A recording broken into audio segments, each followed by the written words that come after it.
4th and goal to go to 2. 34 seconds left to go in the ball game. This is the play right now. Takes the snap. Targeted goes in. Targeted all alone. And the quarterback keeps. Wow, what a call. Nobody touched him.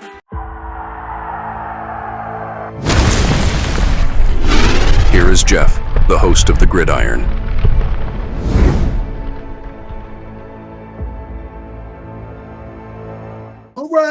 All right. Welcome to the Gridiron, baby. If you give this video a thumbs up or maybe share this video, that would be absolutely freaking phenomenal.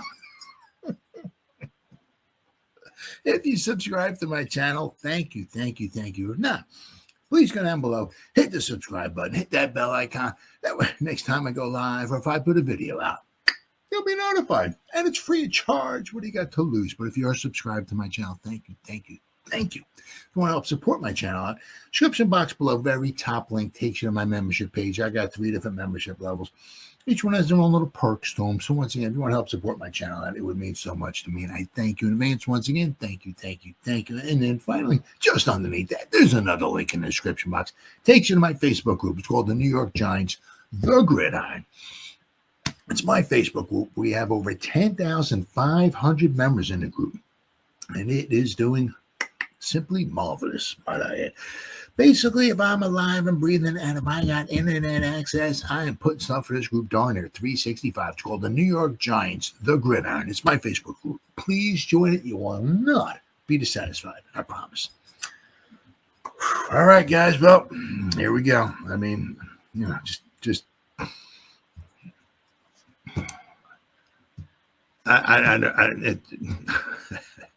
almost 20 years. Almost 20 years it's been since we swept the Eagles. I mean, you know, we've had some good teams. I mean, they've not been like, you know, Super Bowl contenders every year, whatever, you know, just almost 20 years since we've swept them. I mean, and now it's been what I think it was 2013 was the last time we won in Philly with Mr. Eli there. I think we've lost 12 in a row. Paul Dottino mentioned, I mean, something you can look up, obviously, but I think it was 12 in a row we've lost in Philly. If you include the playoff, the 38-7 drubbing that we got in 2022. So I guess 11 consecutive games, right?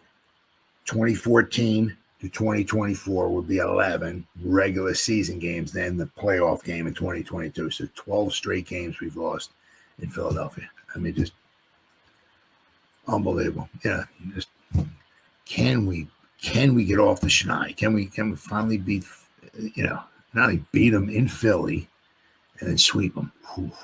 Yeah, I mean, you know, there's a chance every week. That's why you play the games. You never know which way the ball is going to bounce. One of the things here would be,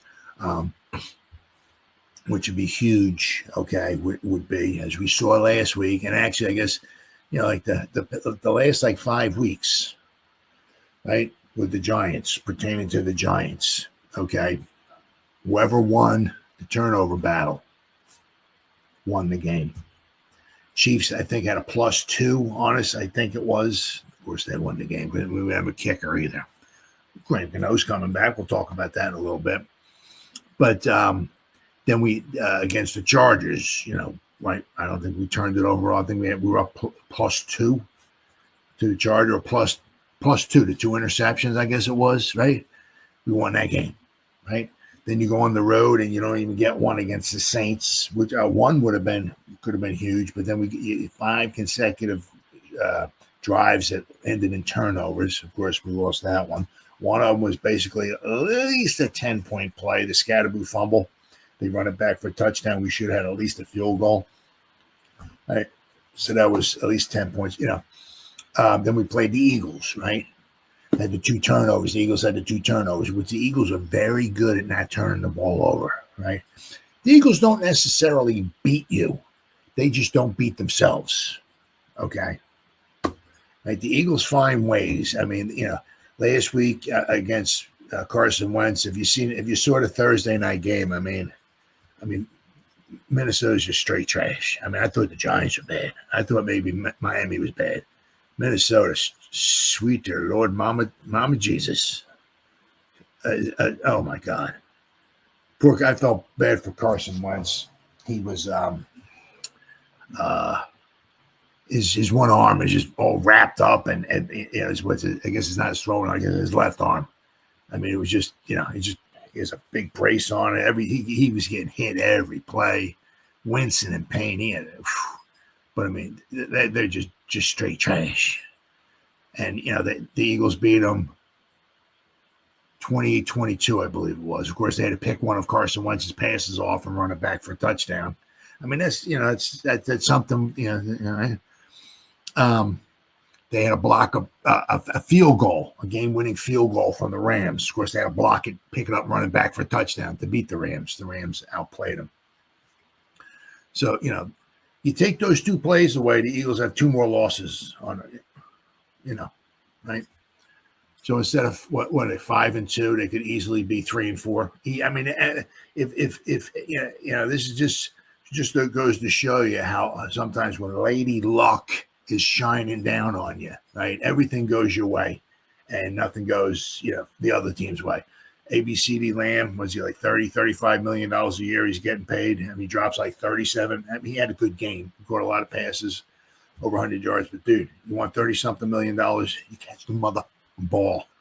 I mean, you know, Dak's hanging in the pocket, hanging, throwing these balls are like right there, hitting the dude in the hands, and he's dropping them. I mean, come on, man.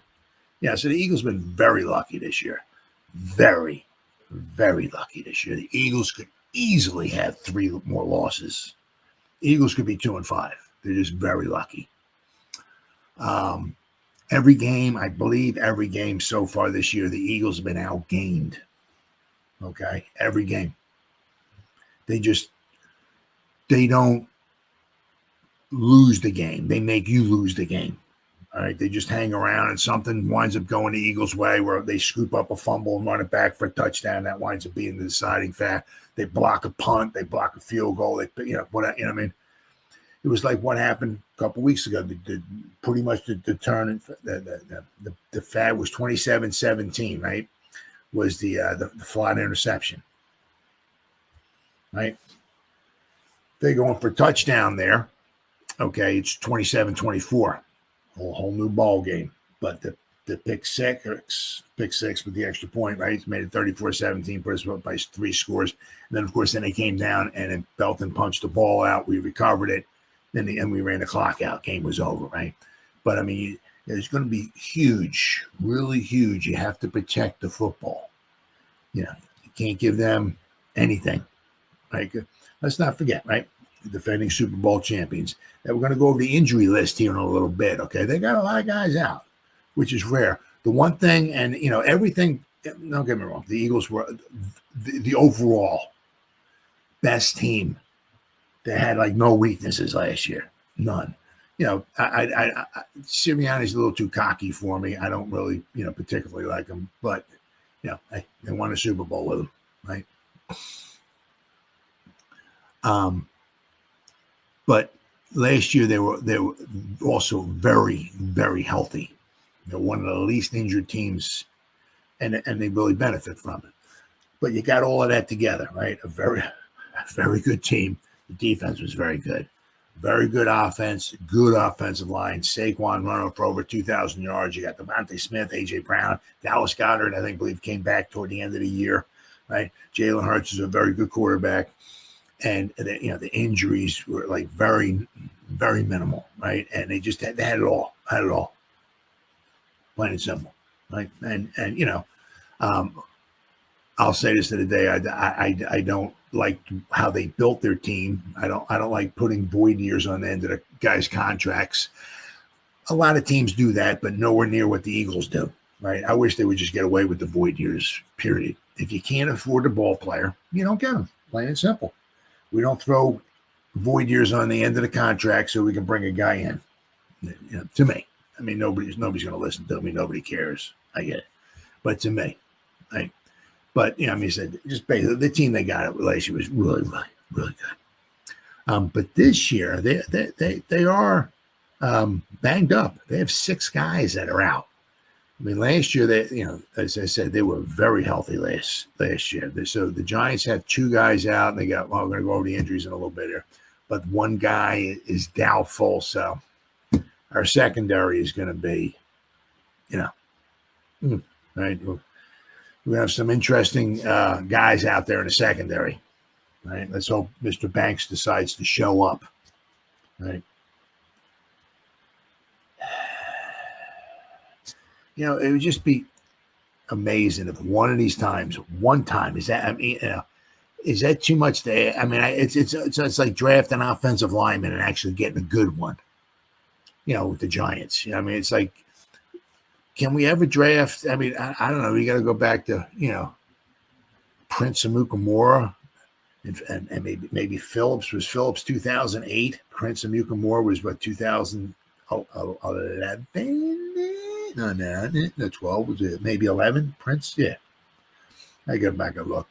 Can we ever draft a cornerback in the first round and a guy pans out? Be pretty. I mean, is that too much to ask?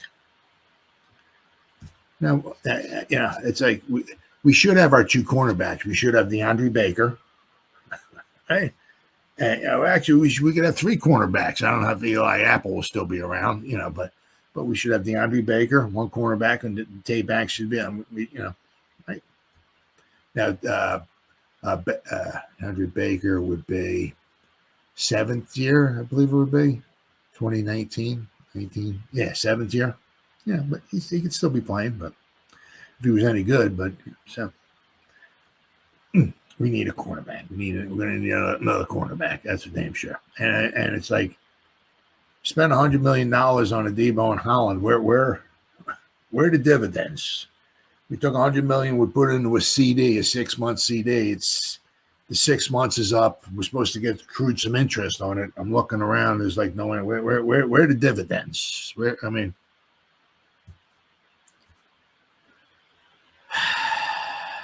All right. Let's see here. So,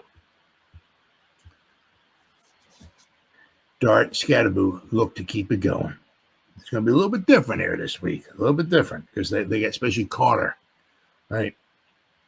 Very good at clogging up the middle there. Right? It's going to be a little bit different. But JMS should be back this week too. So, right. But the Giants' offense has transformed since Jaxson Dart was named the starting quarterback in Week 4 with an average of 25.3 points per game over the last 4 weeks. And just imagine we actually had a field goal kicker, right? Right. Imagine we actually had a number 1 wide receiver for him to throw the ball to. That could be a little more than 25 points a game. Not too bad, huh? Not too bad for a rookie quarterback. No number 1, top 2 wide outside receivers or haven't been playing, right? We have no field goal kicker and still we're averaging 25.3 points per game. Not too bad, right?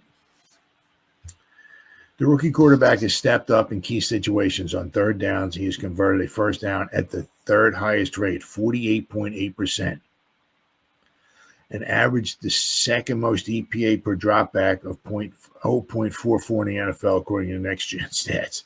Additionally, he's been able to avoid negative plays in those situations with just 1 sack taken on the 15 pressures he's faced on third downs. But for the first time in his young career, Dart will face a defense for the second time. Now, however, you flip the script. Right? This is the first time that another team's defense has seen him for the second time. So they'll be a little bit better prepared. Okay? And, they got embarrassed. Yeah. Eagles are, very tough, blah, blah, blah, blah, all that stuff, but very prideful too. So I'm not saying that means we're going to get shut out, but, it's could be a little bit of a different situation here, right? Especially, right, this time around, right, the Eagles will have defensive tackle Jalen Carter and cornerback Quinyon Mitchell, who played a couple weeks ago against the Giants, but he left early.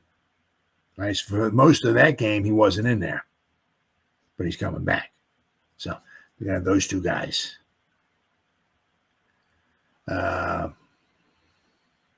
I don't think there's really too much of an advantage for either team. It's just going to be the guys who execute their schemes at the highest level, Dart said Wednesday about facing a team for the second time. It's important for us that we put together a really good game plan and also have an open mind that during the game they might do things that I didn't really expect them to do, and they're going to be thinking the exact same thing. Like I said, it's going to be a chess game because they've seen what he can do. That's a small level, right? I mean, it helps obviously if he's had a year or two or whatever of film work. But they know his scrambling ability and certain things, right? So they've seen him, right? So, but he's seen them too. Okay, it would be nice if he had if he was getting guys back. I was getting Slayton back. So that's good. That could be really good. Okay.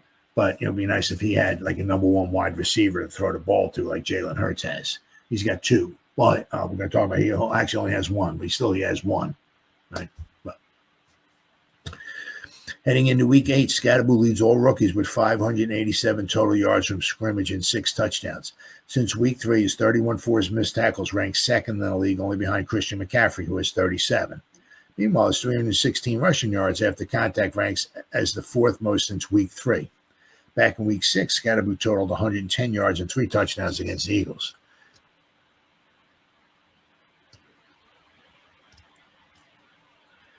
The Eagles are coming off a week in which their passing game finally got going. You could say that, yeah. But I mean, if you look at their passing game got going. But I'm saying, but if you look at what the Chargers were able to do against the Vikings, I mean, they just the guys, they were flying around, they were trying. I'm not saying they weren't trying, but Justin Herbert carved them up like a Thanksgiving Day turkey. So I mean, to say that the Eagles just got back on track, well, it's like if you're playing a high school team, you get back on track. I mean, so it wasn't like they were playing the fearsome foursome or something like that. Okay, they weren't playing a top-notch defense. Right. Hurts completed 19 of 23 passes, 82.6%, with 326 yards, 3 touchdowns, and no interceptions, with a perfect passer rating of 158.3. Both his wide receivers, A.J. Brown and Devontae Smith, combined for 304 of those total yards, and all 3 of the scores. Right. Both wideouts came through with explosive plays as they both found the end zone from 45-plus yards out. So, I mean, that's something the Giants, Devontae Smith, I think it was like a 79-yard touchdown he had. Something that, Giants have to keep an eye on. If the Eagles are going to score it, let them march down the field. Right? Hey, man, if they put up a 12-play, 13-play, whatever, and they go 78, whatever, you tip your cap to them. Nice drive. Don't have it be like what the Broncos did, right? When the Giants were tired and they were gassed. At the end of the fourth quarter last week. Right? They go 50, 60 yards in like 4 plays. Nah, can't be doing that. Can't be doing that. Right? Players to watch. Wan'Dale Robinson. In the absence of Malik Neighbors, Robinson has stepped up in a big way over the last 2 games. The 4th-year wideout caught 6 passes for 84 yards and a touchdown against the Eagles in week 6. Now, it'll be interesting to see, is he going outside, right? Because I think that's what Quinyon Mitchell plays. So we'll have to wait and see. But it's going to be huge because Robinson was the only wide receiver to catch a pass last week, right? And it's going to be very big for the Giants wideouts this week because the Eagles do a very good job as far as covering tight ends. Right? You'll notice the tight ends last week did pretty good for the Giants. Wasn't like that 2 games ago, whatever, when we played the Eagles. Eagles do a very good job of, so the wide receivers are going to need to step it up, and hopefully if we can get some production from our tight ends, that would be a plus. Without question. It'd be interesting to see. We still do the 12 personnel, having 2 tight ends on the field a lot. Going to be interesting to see. Let's see. Since taking over quarterback, Dart has learned has leaned on Robinson as a slot receiver, has gotten 24.2% of the target share since week 4, including 7+ targets in each of the last 3 games. So the ball's going to come his way. Right? He's got to catch the frickin' ball, though, too. Because the ball that hit him in the hands that ricocheted or bounced, whatever you want to call it, into Theo Johnson's hands. Thankfully, Theo Johnson was Johnny on the spot, and he picked the ball up out of midair and ran in for a touchdown. But that ball was going to Robinson. He should have caught that. Going to be interesting. The matchup to watch.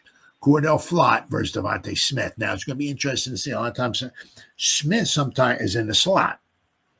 Does that mean he's going to go against Phillips? And then if he goes outside, is he going to go against Flott? Is this Flott going to go with him? Right? I mean, if they're going to put Devontae Smith on the outside and Flott's not going to travel with him, I mean, man, I'm every time we're like, where's Banks at? Oh, Banks over there. Okay, you get Devontae Smith in motion, run him over there. Yeah, you got Banks covering me. Yeah, just throw the ball to me. So that could be an interesting matchup here. Flott has taken this game to another level this season. No defensive back. And the NFL has been targeted more, 37 without allowing a touchdown this season. So he's done a phenomenal job. Once again, this is a contract year for him too. So let's hope the Giants decide to bring him back. Because if the Giants don't bring him back, somebody else is going to scoff him up. 4th-year corner has a 57.5 passer rating against him and has just allowed 5.7 yards per target, according to Next Gen Stats. But Flott will be faced with a difficult matchup this weekend. Smith caught just 4 passes for 49 yards back in week 6, but is coming off a 9-catch, 183-yard performance against the Vikings, who was like a high school defense. So I'm not, Devontae Smith leads the Eagles with 504 receiving yards and has a career-high 3.9 yards per route run on the year. While Smith does line up in the slot a good amount, he will likely see plenty of Flott when he's on the outside. Now, of course, can't forget about Saquon. Now, he's only averaging like 3.2 yards a carry, I think it is, but it's not somebody you don't want to get him going, right? We're going to talk in just a second. We're going to go over the injury list, and the Eagles a little banged up on the offensive line. It's not the same. This ain't your mama's Eagles line from last year or a couple of years ago, whatever. So it doesn't matter what the numbers might look like. Barkley is still a threat every time he touches the ball. According to Next Gen Stats, Barkley has averaged 4.2 yards per carry on runs directed outside the tackles this season. More than 2 yards fewer than his average, but last season he was 6.6. So he's come down a lot. I mean, I don't know what he's had a nagging knee injury. Okay, now I'm not sure if that's the case. If it's the offensive line's just not been producing as good. I mean, because it's had some injuries, combination of both. But he's not what he was last year. That's for sure. Week 6, he had 5 carries for 43 yards, 8.6 yard average on such runs going to the outside. But once again, Minnesota's defense. Okay. Giants are allowing a league-high 5 yards after contact per carry and 56.6% success rate on design runs directed outside the tackles. Not only does this lead the league this season, but it also has the highest success rate allowed by any defense in a season over the last decade. Wow, that's horrible. That's horrible. I mean, the guys, we got to do some, we got to set some edges, which obviously we're not doing a very good job of.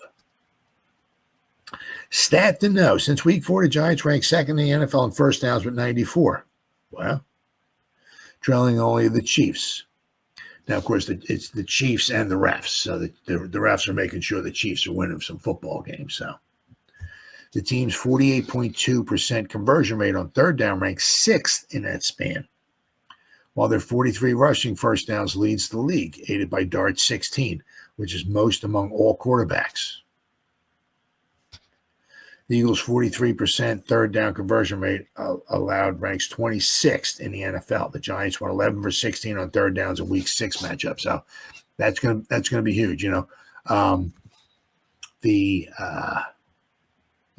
Protecting the ball. Okay, not only protecting the ball, but keeping the drive alive, getting the third down and converting, right? But don't get sacked, right? Don't make it a 2nd and 16 or something like that. Try to keep getting positive yards, even if it's a couple yards. 2nd and 8 is a lot better, obviously, than 2nd and 13 or 14 or 15 or something, right? So, all right, numbers here. 587. That's the running back. Cam SKATTEBO leads all NFL rookies with 587 yards from scrimmage and 6 touchdowns. And just thought if he was the starter, right, he'd have well over 600 yards through 7 games, right? But he didn't start. Obviously, the first couple of weeks he hardly had any touches at all. Against the Commanders, I think he ran the ball once or twice or something. I mean, he caught the one pass on the outside, but I mean, he wasn't much of a factor. And then in Week 2 against the Cowboys, I don't think he didn't get a heck of a lot of carries there either, right? So imagine if he played. He was the starter. He'd have a lot more than that, right? 4th round pick is at least 90 yards from scrimmage in 5 consecutive games. So if he can make it 6 in a row, that would be huge. 25.3. The Giants have averaged 25.3 points per game in Jaxson Dart's 4 starts.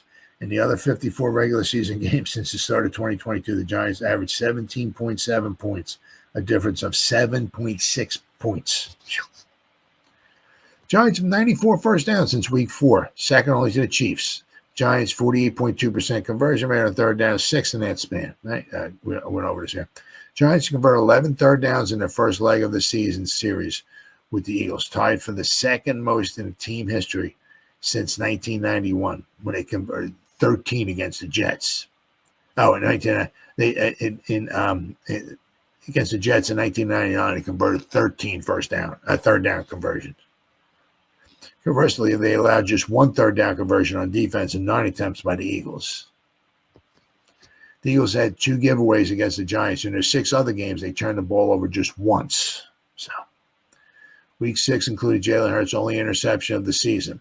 The Super Bowl player had gone 304 consecutive attempts without an interception, which was the longest active streak in the league. Hurts was only the 10th quarterback ever to throw at least 300 consecutive passes without an interception. The Giants have not swept the Eagles in the season since 2007. The last Giants win at the Lincoln Financial Field was October 27, 2013. Each of the Eagles' 5 wins have been decided by 7 points or fewer. They're not blowing people out. No, tomorrow's a different game. Anything's possible, right? But they're getting outgained every week. They're not blowing people out. And basically, they're making you lose the game, right? Only one of their games has been decided by more than 1 score. The 34-17 loss to the Giants. The Eagles have also been outgained in yards in all 7 games. They were outgained in 6 games in all of their 2024 championship seasons. So, according to NFL research, it is the first time Philadelphia has been outgained in its first 7 games since 1999, and they were not very good. That might have been Andy Reid's first year as coach for the Eagles. They were not very good in 1999. Brian Burns has 9 sacks in 7 games, tied with Brian Young for the most in the NFL. That puts them both on pace for 22 sacks. The NFL single-season record is 22.5 by Michael Strahan and T.J. Watt. But TJ with 2021, I don't know. Is that when did they have 17 games then or not? I don't know. But I mean, they're on pick, But anyway, Giants scored 40 unanswered points for the second quarter of week 40 and 33. Giants scored 40 unanswered points from the second quarter of week 6 against the Eagles to the start of the fourth quarter in week 7 against the Broncos. The Giants, however, then gave up 33 points, the most they've allowed in the fourth quarter in franchise history, and lost the game. But the Giants scored 40 consecutive points. That's pretty impressive, right? Because you figure the points that they scored against the Eagles, and then right to go up. What was it, 19-0, right? So last week, Dart became the first Giants rookie quarterback with at least 3 touchdown passes and 1 rushing touchdown in the same game since Charlie Connolly, another Ole Miss quarterback. In Week 10 of the 1948 season at Green Bay, Dart won the 2024 Connolly Trophy as the most outstanding college football player in Mississippi. Right? And then, according to NFL research, Dart can become the first rookie quarterback to ever sweep the reigning Super Bowl champions. Ever. I also saw too. There was there's not many quarterbacks from Mississippi, right? Ole Miss, shall we say, that have had lengthy careers in the NFL, and Archie Manning's one of them, right? Eli Manning's another one. Jaxson Dart, we're hoping so, and Charlie Connolly, right? The 3 of the 4 that have had lengthy NFL careers, as I said once again, we're hoping Dart does, right? But, and I think there was one other one, I can't remember who it was. But, I mean, a lot of them have been Giants. Charlie Connolly got drafted in 48. His last game was the 1961 championship game, right? He got in. He played a little bit because Wyatt Tittle was struggling. So Charlie Connolly got into the 61 championship game, but that was his final game ever, and retired. The Giants lost 37-0 to Green Bay in the championship game. But, of course, as I said, so he was from Ole Miss. Archie Manning's from Ole Miss. Eli Manning's from Ole Miss. And, of course, Jaxson Dart. So majority of the Ole Miss quarterbacks that have had some success in the NFL have been New York Giants.